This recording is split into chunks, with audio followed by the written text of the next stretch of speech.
Graças e paz, irmãos. Que apresentação maravilhosa, meninas. Deus continue abençoando vocês.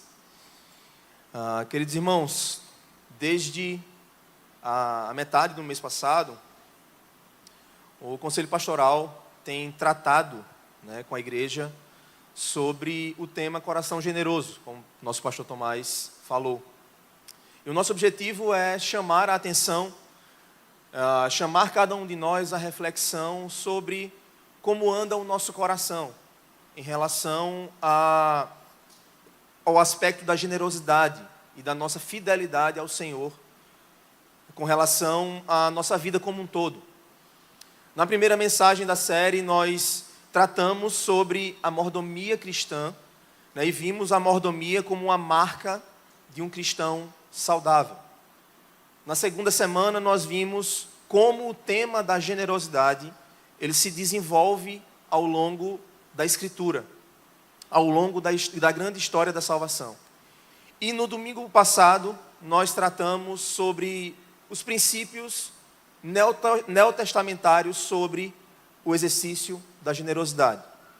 E diante de tudo que já foi exposto até hoje, irmãos, eu acredito que já foi possível a cada um de nós fazer uma avaliação, se nós nos consideramos pessoas generosas.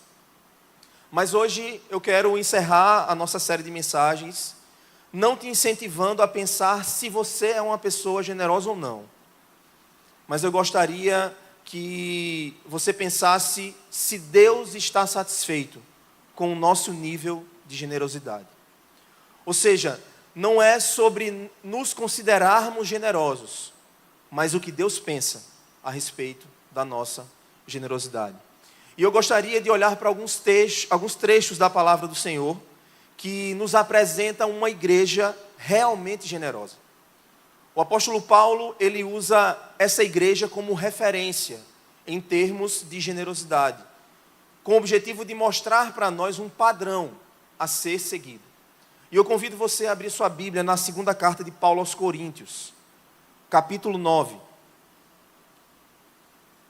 Nós começaremos no capítulo 9 e depois nós iremos ao capítulo 8 da mesma carta. Por isso eu peço que os irmãos mantenham a Bíblia aberta, por gentileza. 2 Coríntios, capítulo 9. Nós vamos ler inicialmente do versículo 5 ao versículo 14.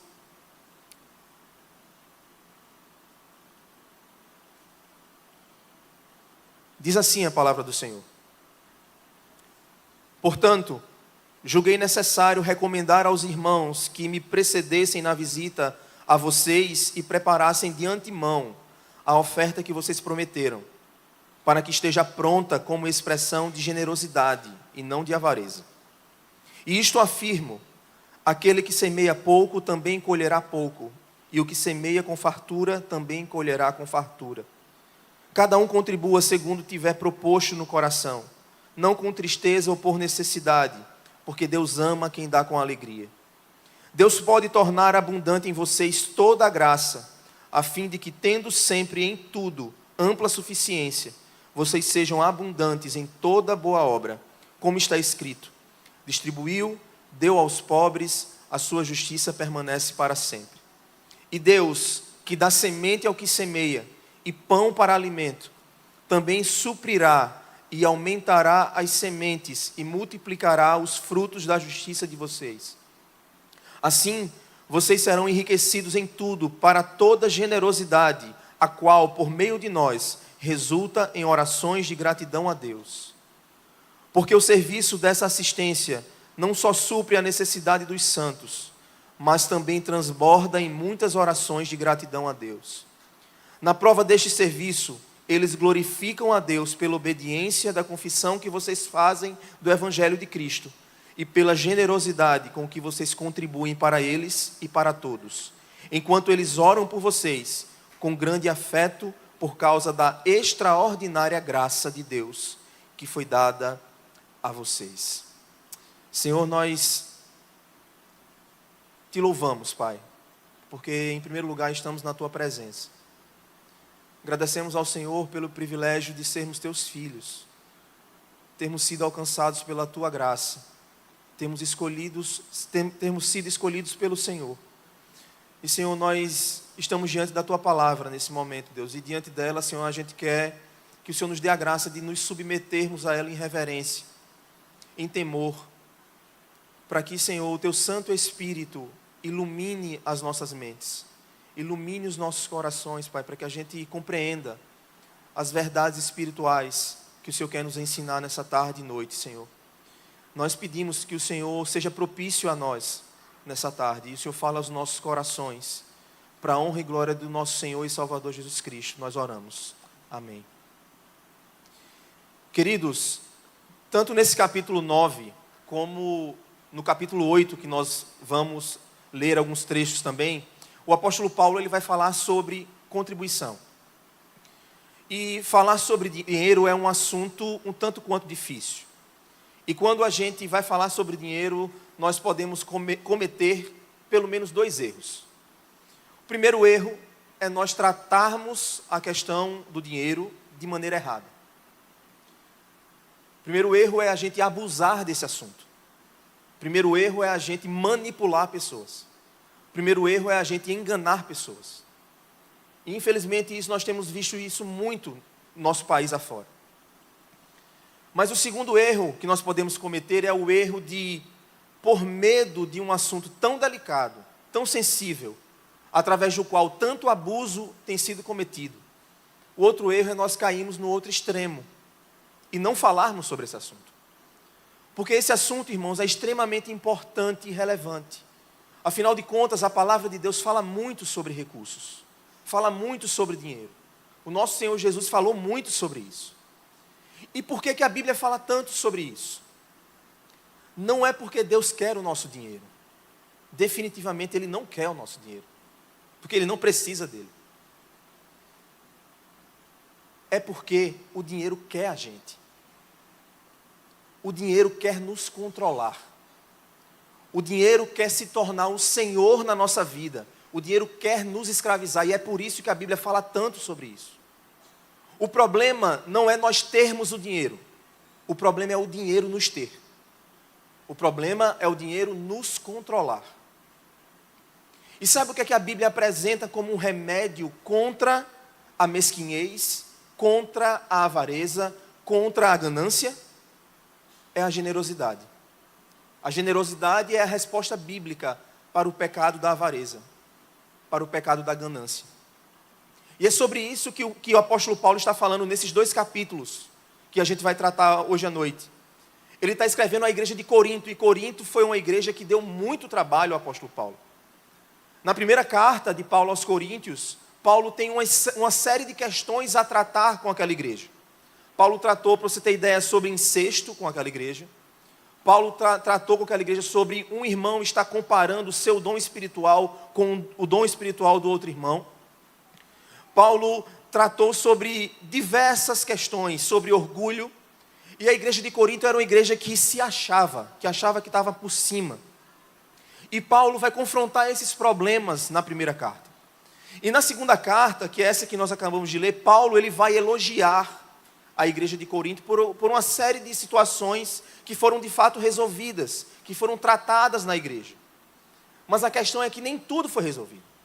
Ficou uma pendência. E sabe qual foi essa pendência? Foi uma oferta.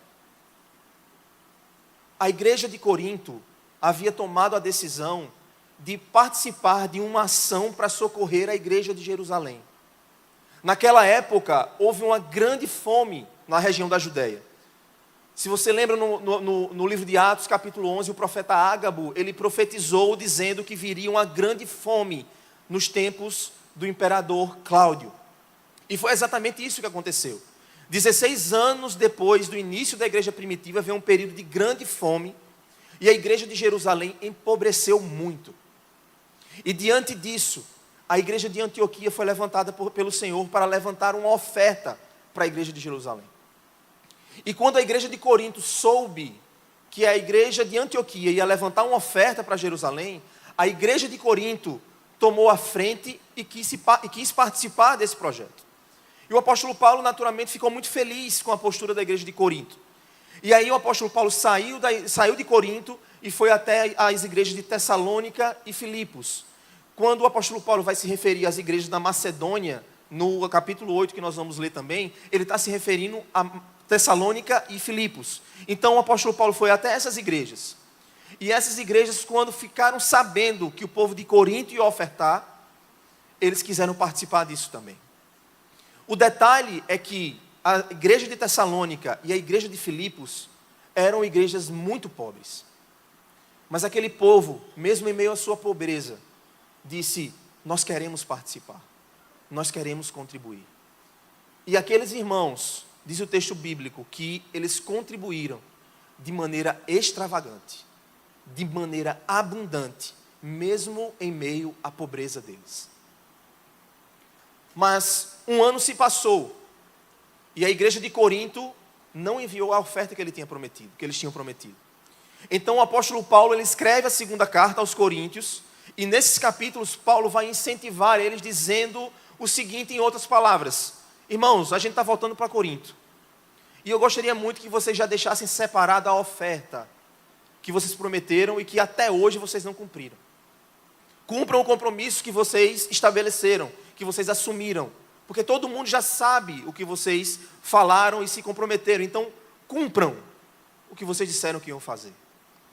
É nesse contexto que se encontra essa porção que nós lemos agora há pouco.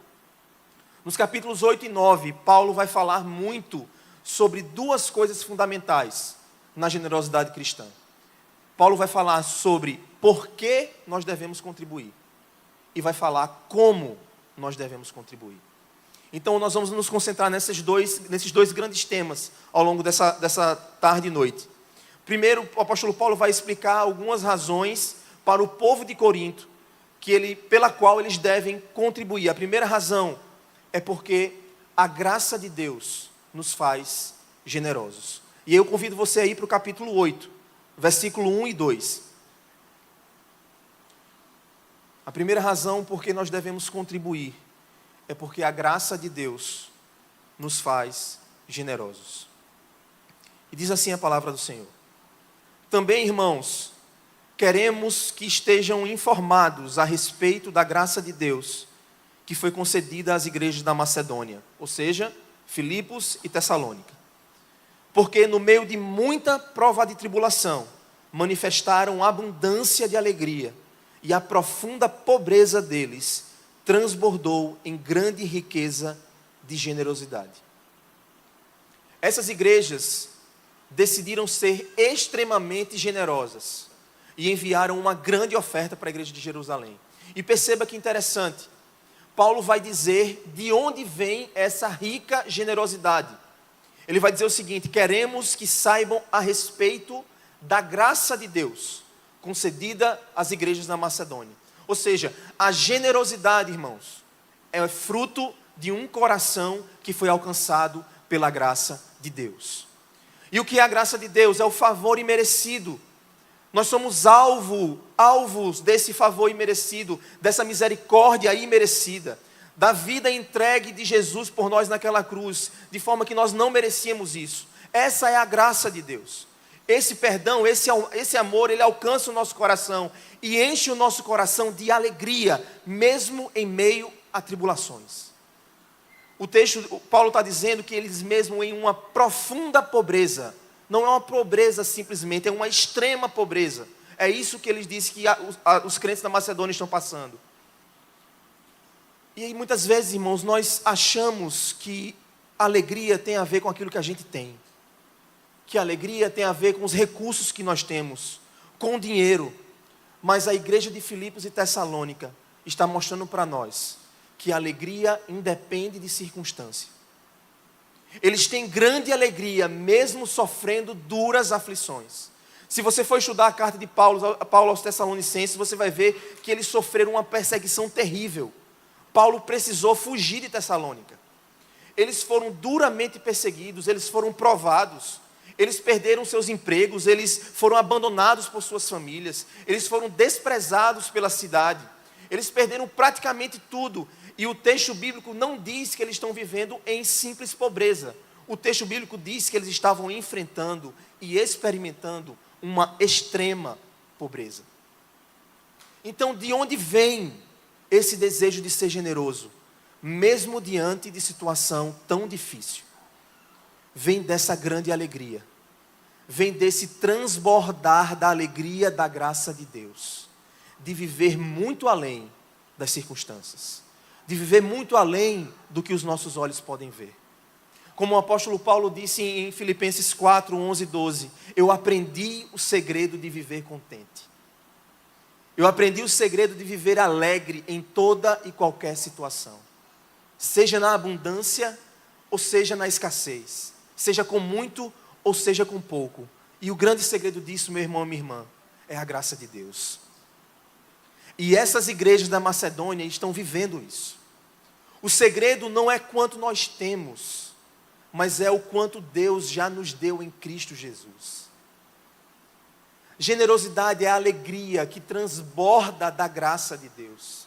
E essa igreja foi alcançada pela graça. E a graça nos faz pessoas generosas.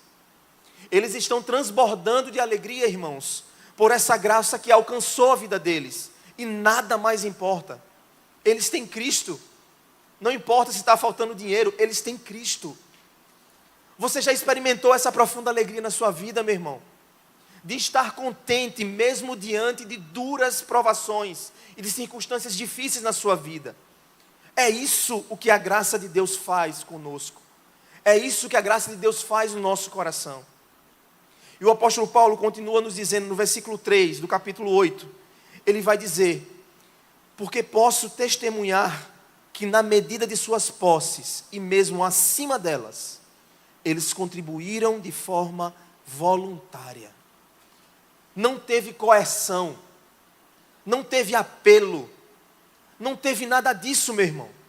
Não teve nada disso que nós vemos por aí. Eles tomaram a iniciativa, eles disseram: nós queremos, nós fazemos questão, está aqui o que nós temos e o que nós não temos, Paulo. E o texto continua dizendo, veja quanta virtude, meu irmão. Paulo dizendo sobre eles: pedindo-nos com insistência a graça de participarem da assistência aos santos. Eles suplicaram para participar disso. Sabe por que eles suplicaram? Porque Paulo estava muito preocupado, irmãos. E nós vamos ver mais na frente, nesse texto, que Paulo até vai pedir para eles tomarem cuidado em não dar o que não podem dar. Mas esses irmãos suplicaram: Paulo, por favor, nos dê o privilégio. Nós queremos muito participar disso. E isso, meu irmão, é graça de Deus. E o apóstolo Paulo continua falando no versículo 5 do capítulo 8. E não somente fizeram como nós esperávamos, mas pela vontade de Deus, deram a si mesmos, primeiro ao Senhor e depois a nós. Olha que interessante essa dinâmica. Primeiro, eles se entregaram a si mesmos ao Senhor. Ou seja, a consagração da nossa vida precede a nossa doação. A consagração vem antes da contribuição. O que Paulo está dizendo é que primeiro eles consagraram o coração deles a Deus. Eles se entregaram completamente a Deus. Eles entregaram a vida deles por completo ao Senhor. E depois disso, eles se entregaram à necessidade da obra de Deus. Essa é a grande diferença na vida de um cristão verdadeiro, na vida de um cristão genuíno. Porque existem 3 tipos de pessoas, não se engane. Existe o não cristão. E o não cristão é alguém que está no centro da sua vida. O eu comanda todas as áreas da vida de um não cristão. A profissão, o dinheiro, a família, os estudos, o lazer.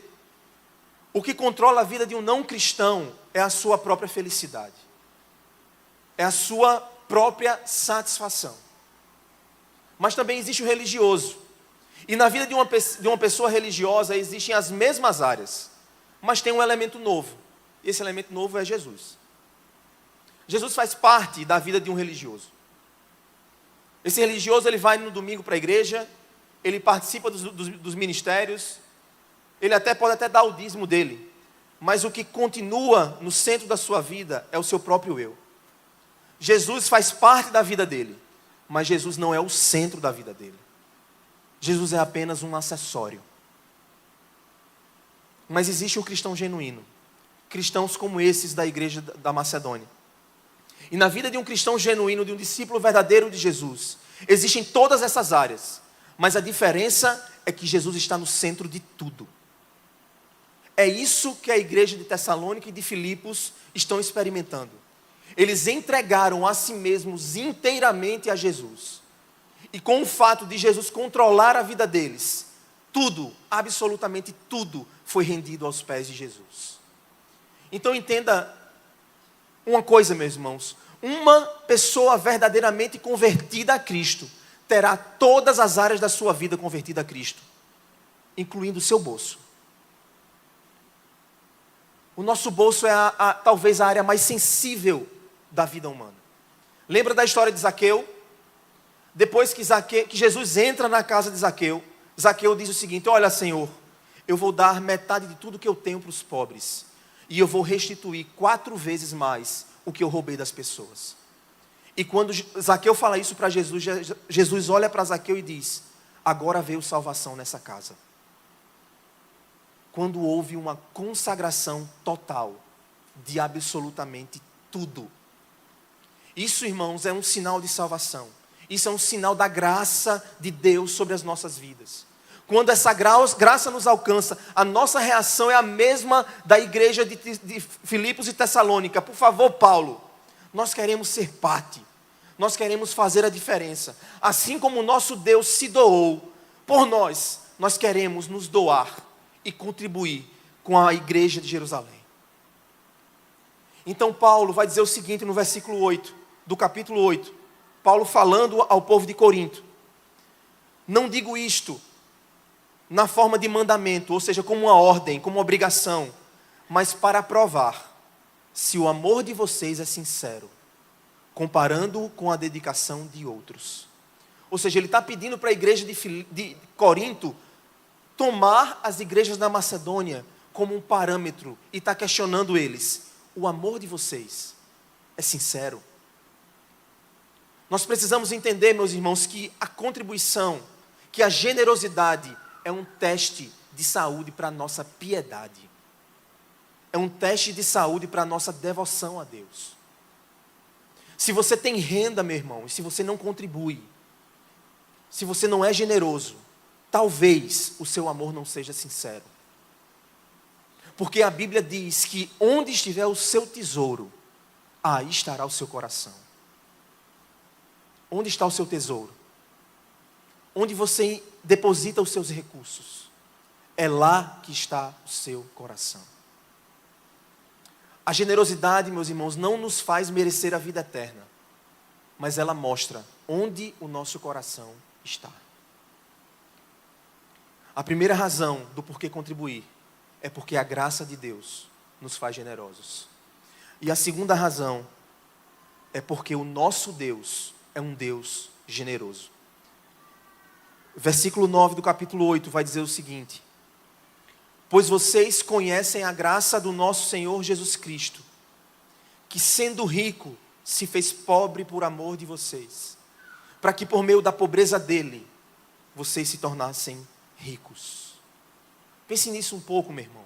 O nosso Deus, o Deus Todo-Poderoso, Deus Criador, Rei do Universo, o universo inteiro pertence a Ele, dono do ouro, dono da prata, o Deus que é servido e adorado pelos anjos, deixou esse lugar de conforto celestial, de glória celestial, para vir à terra e se fazer pobre.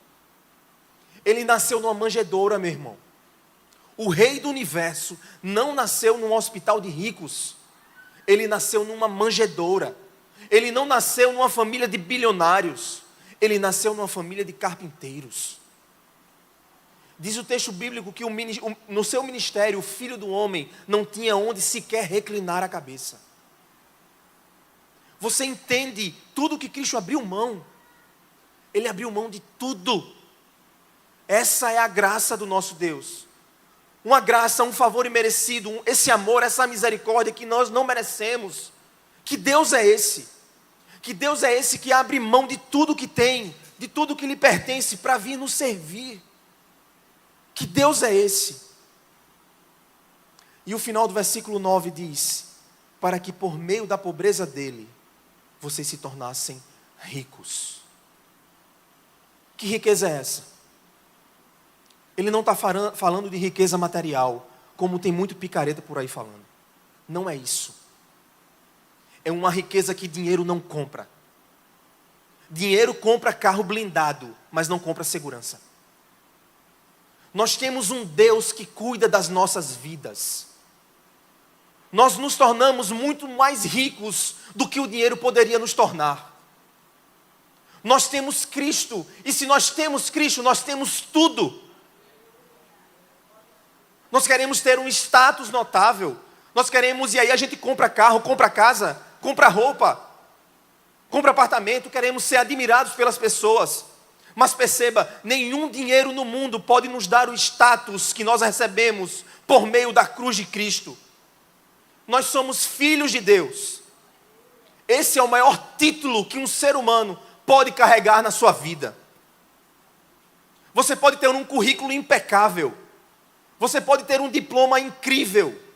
Você pode ser reconhecido no seu meio acadêmico. Você pode ter riquezas, bens materiais, ser reconhecido na sociedade, mas nada se compara a ser adotado por Jesus. O dinheiro compra remédio, mas não compra saúde. O dinheiro compra riquezas materiais, mas não compra a vida eterna.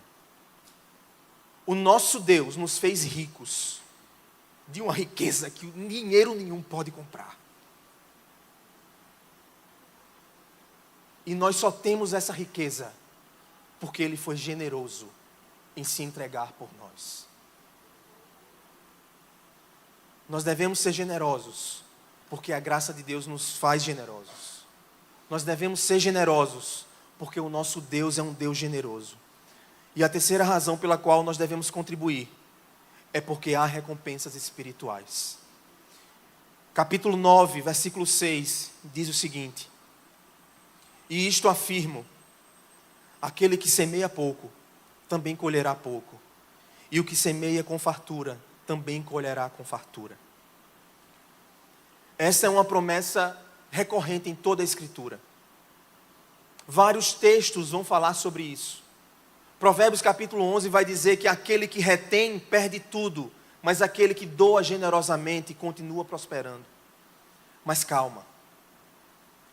Esse é um princípio. Esse é o princípio mais utilizado para manipular pessoas, para enganar pessoas. Porque infelizmente isso é usado dentro de uma perspectiva incorreta, dentro de uma aplicação incorreta. Hoje nós temos sido tomados aqui no Brasil pela chamada teologia da prosperidade, que enfatiza a riqueza material, a saúde física.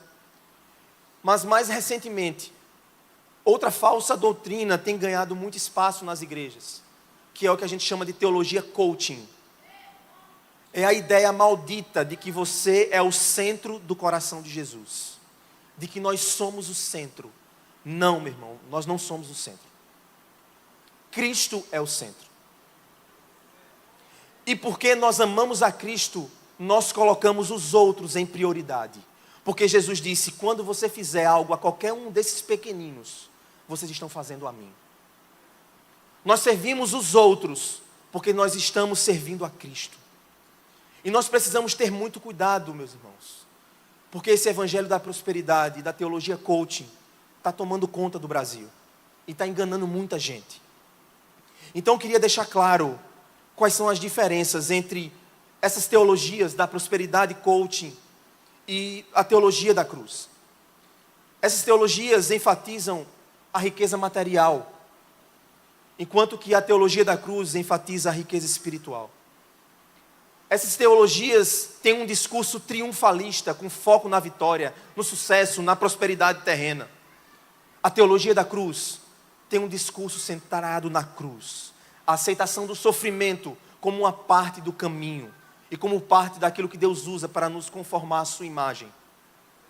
Nessas teologias, Deus é visto como um meio para alcançar riqueza e sucesso. Na teologia da cruz, Deus é visto como um fim em si mesmo, digno de adoração, independente de qualquer circunstância. Nessas teologias, existem promessas de saúde e prosperidade financeira como um direito do crente. Na teologia da cruz, os sofrimentos e as dificuldades são vistos como oportunidade de fazer a gente crescer. Nessas teologias, o foco é na realização pessoal e no conforto material como uma prova de fé. Mas na teologia da cruz, o foco é na graça, na redenção espiritual e na comunhão com Deus como os maiores presentes e as maiores bênçãos que alguém pode ter. Esqueça esse papo de que o melhor de Deus está por vir. Não está por vir. O melhor de Deus já veio. O melhor de Deus é Jesus Cristo. Nós já temos o melhor dele habitando em nós, o Espírito Santo. Nós temos uma vida abundante dentro de nós, por meio do Espírito Santo dele. Então para de buscar em coisas aquilo que só Deus pode te dar, irmão. A maior alegria não são as coisas. A maior alegria é conhecer a Deus e viver para Ele. E ser amado por Ele, e ser guardado, conduzido por Ele. Portanto, existe sim recompensas espirituais, mas não confunda com essas promessas meia boca que são feitas por aí. O texto continua no versículo 8 do capítulo 9. Deus pode tornar abundante em vocês toda a graça, a fim de que, tendo sempre em tudo ampla suficiência, vocês sejam abundantes em toda boa obra. O nosso Deus que se fez pobre para nos tornar ricos espiritualmente, para que nós estejamos supridos de tudo o que precisamos, todos os tipos de bênção, em todos os momentos da nossa vida. Não importa o que estejamos passando, nós nunca teremos falta daquilo que realmente precisamos, porque o Senhor é o nosso pastor e nada nos faltará. É um Deus que nos concede bênçãos, e Ele nos concede não só para que a gente usufrua, mas para que a gente seja abundante na sua obra. Ele não nos dá para a gente curtir esse dinheiro, curtir os recursos. Ele nos dá para que a gente reparta com os outros. E a gente pensa que o grande foco desse versículo 8 que nós lemos são essas bênçãos, mas não são. O grande foco desse versículo 8 é: Deus pode. Em outras versões, Deus é capaz. E é isso que é evidenciado no versículo 10, que vai dizer o seguinte: e Deus, que dá semente ao que semeia, e pão para alimento, também suprirá e aumentará as sementes, e multiplicará os frutos da justiça de vocês. É Deus quem supre. Ele é o nosso supridor. Ele nos supre de tudo. Não ache, meu irmão, que você com o seu talento, com a sua inteligência, com o seu brilhantismo, que está avançando na carreira, que está conseguindo melhores e melhores resultados na sua empresa, não se iluda que isso vem de você. É Deus que tem abençoado você. E Ele nos supre com o quê? Semente para o que semeia e pão para o seu alimento. Perceba que interessante. Deus nos supre de duas coisas. Deus nos supre da semente e do pão. A semente não é para comer. A semente é para plantar. A semente é para semear. O pão é para comer. Sabe qual é o nosso problema? Nós somos tão gulosos que nós estamos comendo a semente e o pão. A palavra de Deus está dizendo que parte daquilo que Deus nos dá é para semear. E parte que Deus nos dá é para comer. A pergunta que fica para nós é: a gente está comendo a semente? A semente nos é dada por Deus para semear. E semear onde, meu irmão? Na obra de Deus. E Paulo continua dizendo: da mesma forma, Ele também suprirá e aumentará as sementes. Se você semear o que Ele tem te dado, Ele vai multiplicar a semente. Ele não está falando que vai multiplicar o pão. Ele pode até te abençoar de muitas maneiras, inclusive com o pão. Ele pode te dar muito, mas perceba, Ele não nos dá muito para que a gente tenha mais. Ele nos dá mais para que a gente possa semear mais. Ele multiplica a semente para que nós possamos ser cada vez mais generosos e contribuir na sua obra e investir no seu reino. E tudo isso vai resultar em quê? Muitos frutos de justiça. É para isso que Deus nos abençoa. Para que a gente possa ser um instrumento nas mãos dele. Um fruto, um instrumento de justiça nessa terra. É para isso que nós somos abençoados por Deus. Em quarto lugar, por que contribuir? Porque a generosidade cria um elo de amor e unidade. Capítulo 9, versículo 13 e 14. Porque o serviço dessa assistência não só supre as necessidades dos santos, mas também transborda em muitas orações de gratidão a Deus. Na prova deste serviço, eles glorificam a Deus pela obediência da confissão que vocês fazem do Evangelho e pela generosidade com que vocês contribuem para eles e para todos, enquanto eles oram por vocês, com grande afeto, por causa da extraordinária graça de Deus que foi dada a vocês. Perceba o que vai resultar da nossa generosidade. As necessidades do povo de Deus serão supridas. Eles vão ter um coração cheio de gratidão a Deus por meio daquilo que nós fizemos. Eles glorificarão a Deus por causa da nossa generosidade. E eles vão orar por nós com profundo afeto. Que coisa linda, meus irmãos. Tudo isso como fruto da generosidade da família de Deus. Quando nós suprimos a necessidade do povo de Deus, quando as pessoas recebem a nossa generosidade, elas são tomadas por uma profunda gratidão pelo cuidado de Deus na vida delas. E elas retribuem com oração em nosso favor. É tão bom a gente ouvir o testemunho de irmãos que recebem da nossa generosidade. Eu lembro, por exemplo, da gratidão dos irmãos de Pilões, quando levantamos uma oferta para a construção do templo deles.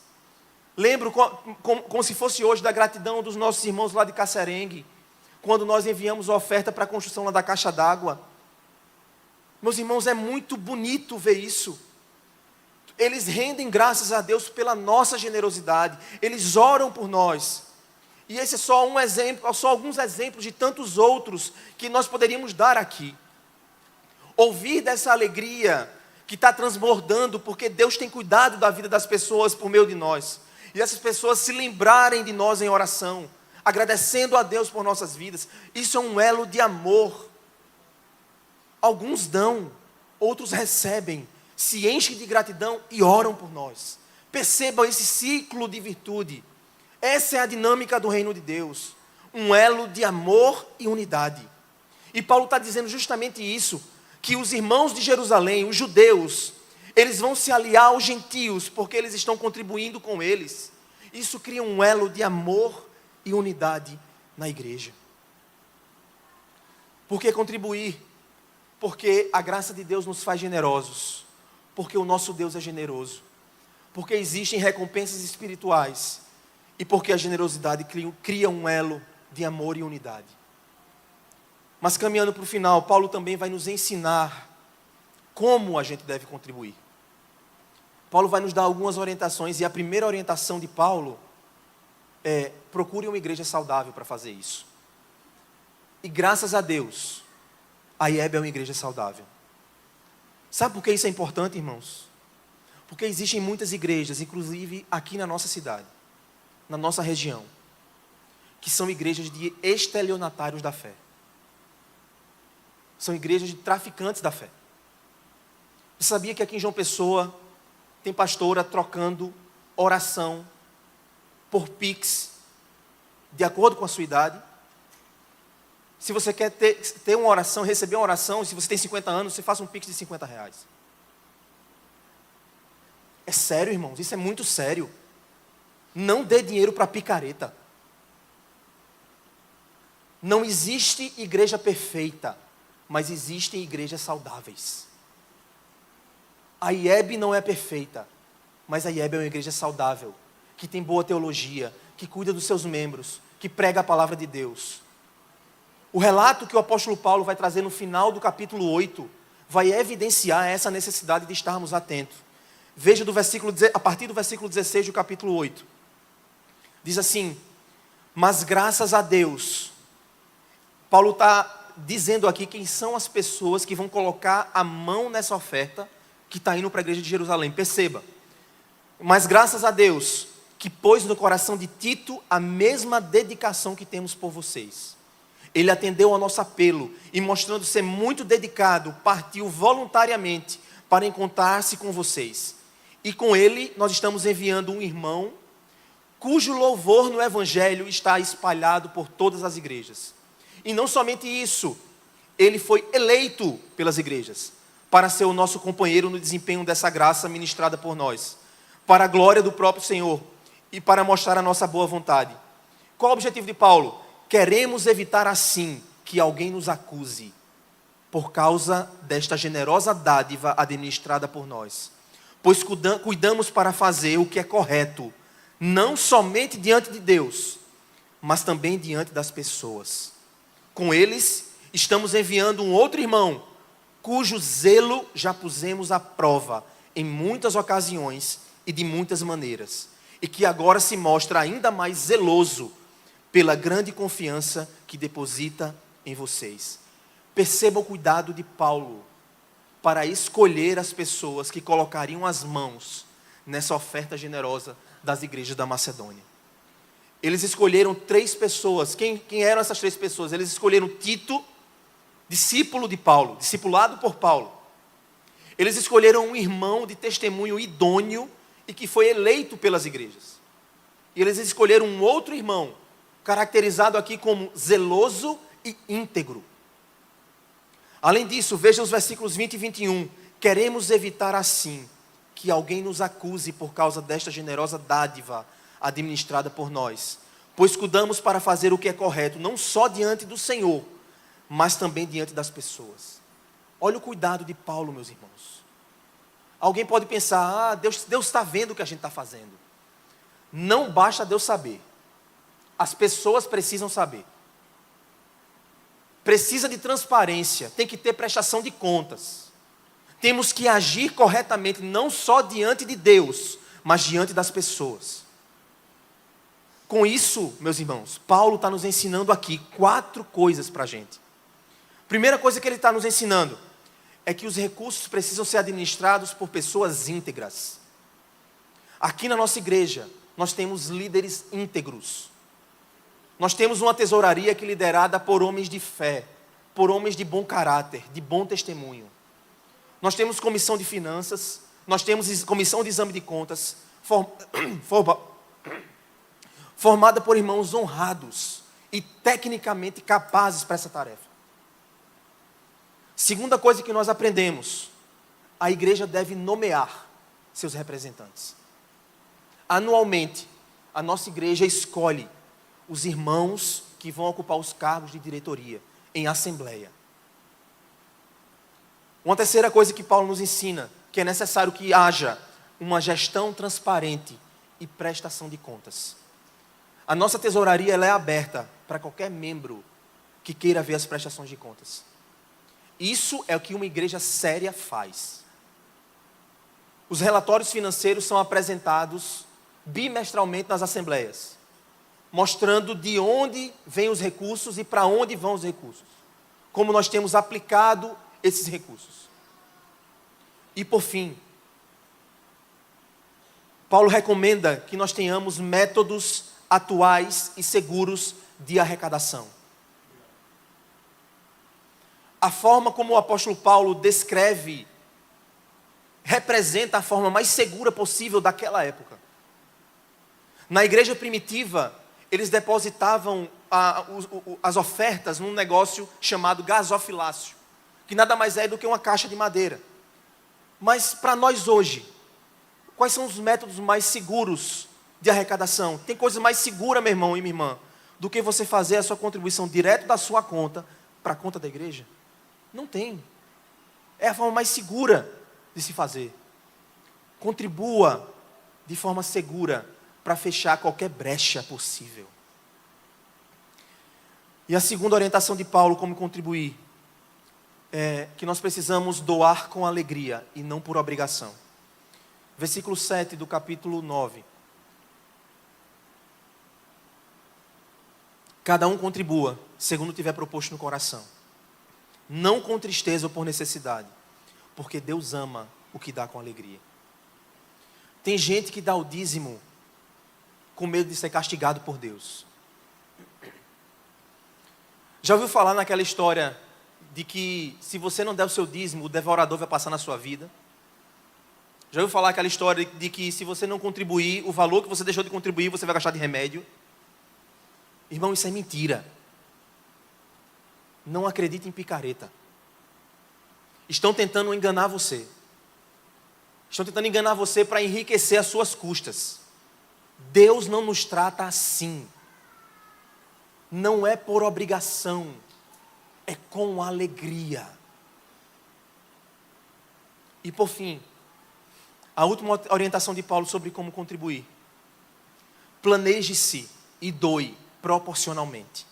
Versículos 11 a 13 do capítulo 8, diz assim: terminem agora a obra começada, para que, assim como mostraram boa vontade no querer, assim também completem essa obra, dando de acordo com o que vocês têm.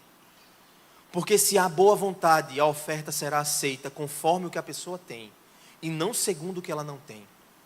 Não se trata de fazer com que os outros tenham alívio e vocês tenham sobrecarga, mas para que haja igualdade. Ou seja, meu irmão, seja responsável financeiramente. Planeje-se e doe conforme a sua capacidade. Mas lembre-se, o Senhor te dá semente e te dá pão. Semente é para semear e pão é para comer. Não use semente para o seu próprio benefício. Semente é para semear na obra de Deus. É para ser generoso. E para nós ficam algumas perguntas de aplicação, meus irmãos.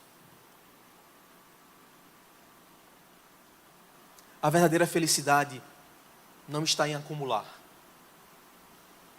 A verdadeira felicidade está em repartir.